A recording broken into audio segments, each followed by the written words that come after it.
bumili na kayo. May talong tayo dito na malaki, mahaba, talong, mga suki. Yan, suki. May ampala tayo dito, may mga talong. Ay, tamang-tama pa, Bininga. Tamang-tama po dito talong, may ampalaya tayo kamatis. Magkano po? Ay, suki, 50 lang ang kilo ng talong natin. Presko pa yan, no? Bagong pitas yan. 50 lang kilo. Sige, magbili ako. 1 kilo. Sige. Ma! Ma!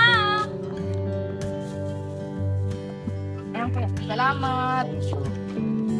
Ma! Besh! Mama? Besh! Beshi! Nandiyan na pala si Bessie. Ito kami. Ma! Asan ka na ba, ma? Ma! Wait lang. Si Mama. Ma, alis na po kami, ma. Pinak, dyan ka pala. Alis ka na? Nandiyan nga pala yung baon ko po, ma. Oo, ito oh. Ma, may babayaran pa po kasi kami. Ako lang po yung hindi nakakabayad. Wala pa akong pera, anak eh.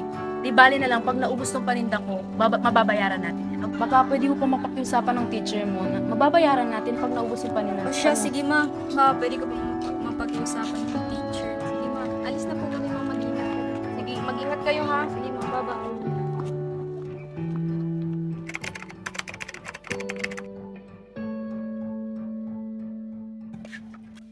Masan ka punta? Oh, iatid ko lang itong mga labada ni Mars. Natapos ko na kasi eh. Ma, Oh, bakit anak? yung babayaran ko po pala mag-isang linggo na.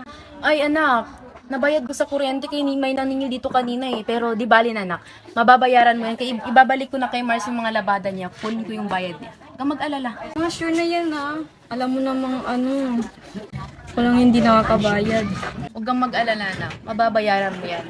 Kaya ni nanay yan ha.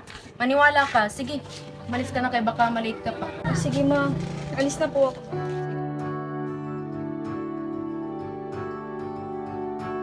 Mars! Dito na ang mga labada, Mars! Ay, ikaw pala Mars. Nice, Mars. Tuloy ka. Ito, mga labada mo. Pagod ako. Ito, mukhang pagod ka. Uminom ka muna ng tubig.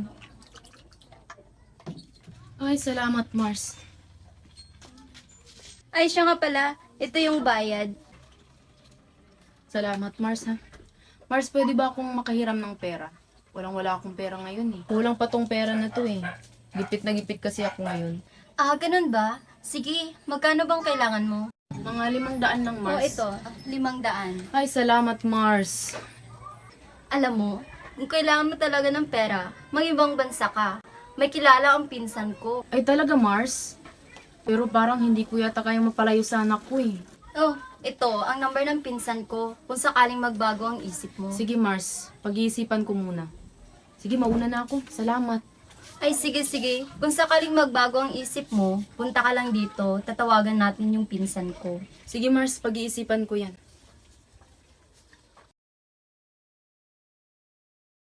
Ma, Ano yun, pati na pala yung bill ng kuryente. At saka ma, sira na pala yung sapatos ko kanina sa Ay, PE. sige, anak. Gagawan ko lang ng paraan yan. Sige ma, salamat. Ang bait talaga ng mama ko. Sus, anak naman, inuuto mo naman ako eh. Basta para sa'yo. Gagawin ko lahat. Ay, tsaka anak, pwede makihiram ka muna ng cellphone sa kapitbahay natin. May tatawagan na ako importante. Sige ma, pupuntahan ko na. Walang araw na di ko iniisip ang kalagayan ng anak ko. Di ko kayang makita siyang nahihirapan dahil sa kararampot na kinikita ko sa pagtitinda at paglalabada. Buo na ang desisyon ko. Mag-a-abroad ako.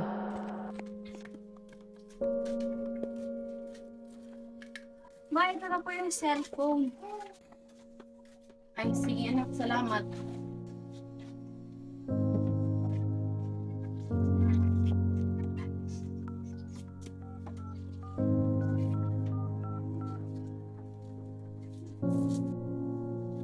Hello? Ito po ba si Beatrice? Oo, sino ito? Ako nga pala si Marisa. Kaibigan ako ni Marisol. Sabi kasi niya, nagre-recruit ka daw ng mga nag-a-abroad. Oo, tamang-tama. Madali lang naman ayusin mga papeles mo. Mag-prepare ka na lang.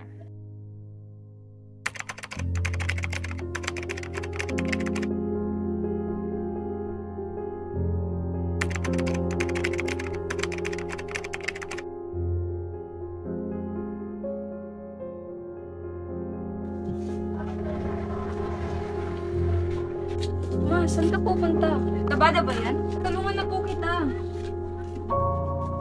Anak, may sasabihin sana ako eh. Nak, pasensya ka na ha, pero susundin ka ng tita mo dito mamaya. Anak, may nananap kasi akong trabaho sa Saudi. Ang layo-layo na na. Iwan mo na po ba ako? Anak, 1 taon lang yun. Tsaka hindi ko kayang tususan yung pag-aaral. Lalo na't magka-college ka na. Hindi kaya ng paglalaba ko lang. Pero ma, ipangako mong babalik ka. Saglit ka lang dun, ma. Ma, mahal na mahal po kita, ma. Pangako mo po sa akin, babalik ka. Tahan na anak, huwag ka nang umiyak. Pangako kong pagdating ko doon, tatawagan kita. Huwag ka nang umiyak, para naman sa'yo to anak eh. Gagawin ko lahat, makapag-aral ka lang. Huwag ka nang umiyak.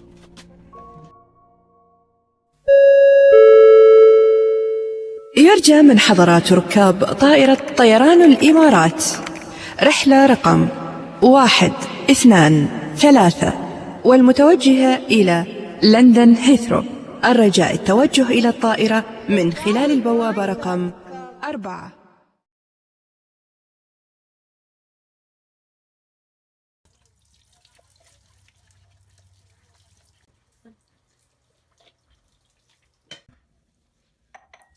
Ay, ganito pala yung buhay dito sa abroad. Nakakapagod din minsan.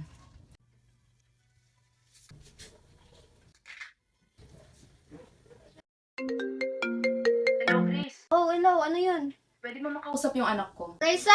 Gusto kang kausapin ng nanay mo. Bilis! Hello, ma. Ma, kamusta ka na dyan? Kumusta yung amo mo, ma? Mabait ba? Oh, hello anak. Oh, okay lang naman ako dito. Tsaka mababait naman yung amo ko. Oh, sige anak ha. Kaya may gagawin pa ako. Tsaka huwag kang magpapasaway dyan. Always kang makinig kay tita mo. Ah, sige po, ma. Sige, bye-bye. I love you. Okay po, sige po. Bye-bye. I love you.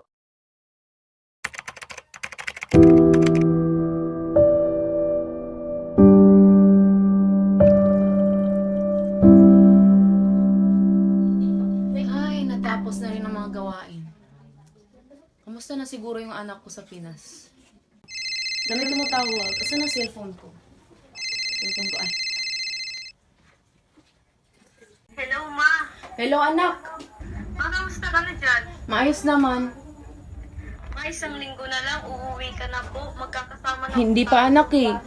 Kasi wala pang papalit sa akin sa trabaho ko. Nani, anadyoan? Oh anak, tignan mo ito yung alaga ko. Ma, ang ganda naman. Kaya galing na eh. Ganda niya. Mahal na mahal ko tong... Alaga ko dito. Tingnan mo, oh. Oh, tingnan mo. Ay, sige na anak na kayo. Nagugutom yung alaga ko. Pagluluto ko Ah, muna sige, siya. ma. Mag-iingat ka po dyan, ha. Lagi mo pong aalagaan ng Sarili mo. Bye. Ay, pinatay.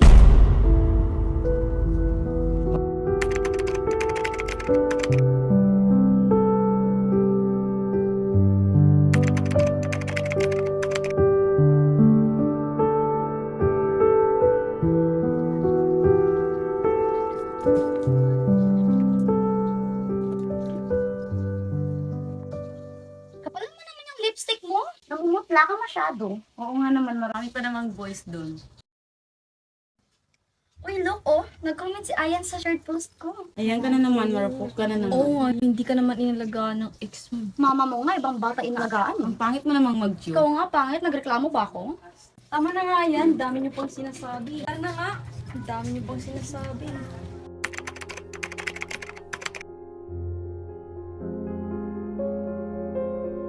Ganito pala yung buhay dito sa abroad. Alam ko lang na mamaltratuhin ako ng amo ko. Sana hindi ko na lang iniwan yung anak ko. Sana nanatili na lang ako sa Pilipinas. Sana magkasama pa rin kami ng anak ko. Gusto ko na umuwi.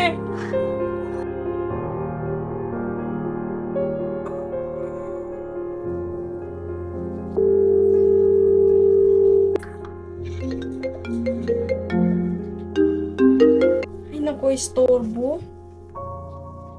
Ayan, nunod yung tao eh.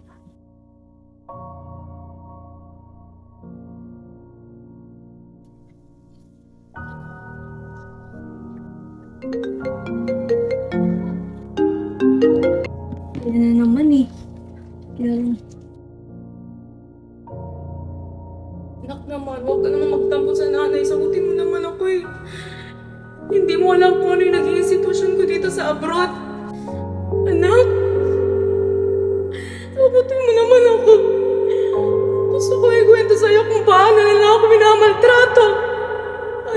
Namiss na kita.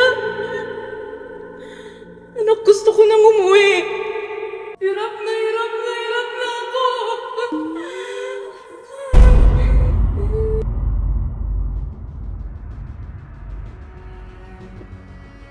Where's Marisa? Marisa, where are you? Marisa? Marisa, where are you? What happened to my kitchen? Why it's so dirty? Marisa, where are Madam, you? what happened to you, madam? Why it's so dirty? Madam, I'm very, very sorry. Don't worry, I cleaned it, madam. Very sorry, madam. Auntie Majnun, Inti Maafimok!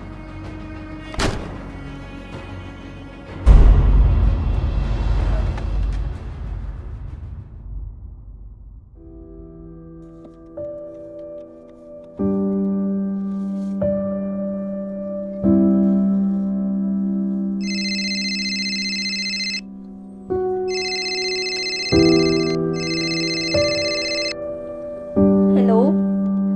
Sino po sila? Good morning. This is recruiter from OWA. Kaano-ano mo po si Anak Marisa niyo po ito? Mayang? Bakit po? Meron pong news from OWA na natagpuan po yung bangkay ng nanay niyo sa bahay ng kanilang amo sa Saudi Oh. Arabia. Baka po nagkakamali lang po kayo.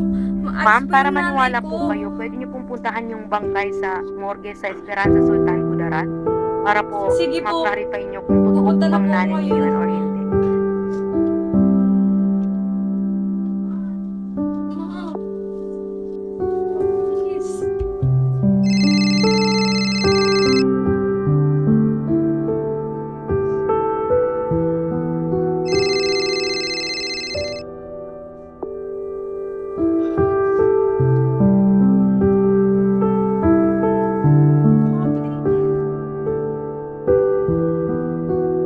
Ma!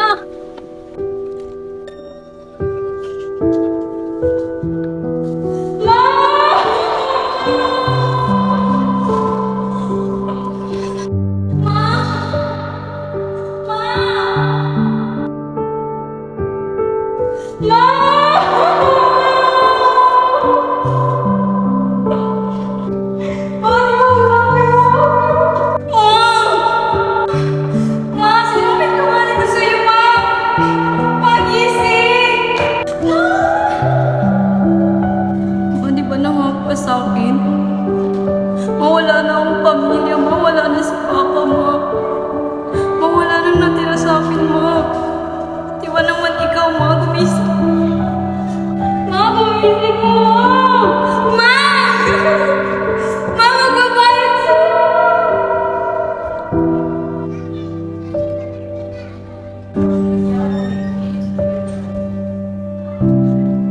Ikaw ba yung anak ni Marisa? Ako nga po, Ma. Pero kasama niya sa trabaho. Binili niya ito bago mangyari sa kanya yan.